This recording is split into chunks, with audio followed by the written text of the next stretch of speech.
Mana yang lebih baik, nak simpan RM100 setiap bulan ataupun 1 gram setiap bulan? Sebenarnya tuan-puan, soalan ini sama sahaja kalau kita tanya balik pada diri kita, mana yang lagi baik, nak simpan RM1 ataupun RM100? Dalam simpanan ni tuan-puan, sebenarnya sangat mudah. Lebih banyak kita simpan, lebih banyaklah simpanan yang kita akan ada.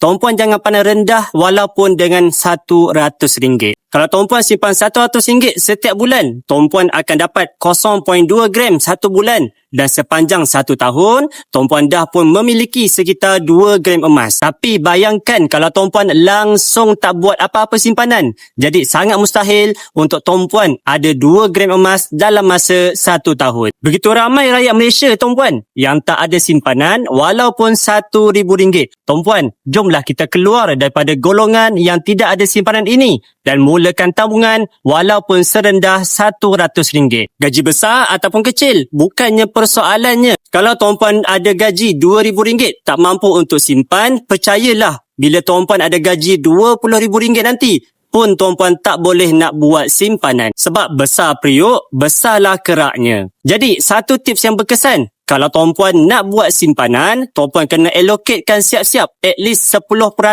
daripada gaji tuan-puan itu untuk dijadikan simpanan. Daripada pengalaman penyimpan emas saya sendiri, ada yang bermula dengan RM100 setiap bulan, tetapi akhirnya pada hujung tahun, mereka bukan sahaja ada 2 gram, malah ada 5 gram, 10 gram dan lebih banyak. Jadi pelik kan? Macam mana boleh jadi macam tu? Itulah keajaiban aura emas itu sendiri tuan-puan. Kalau tuan-puan tak percaya, tuan-puan boleh mula sendiri. Boleh rujuk pin video tutorial di profil saya. InsyaAllah saya akan bantu sebaiknya.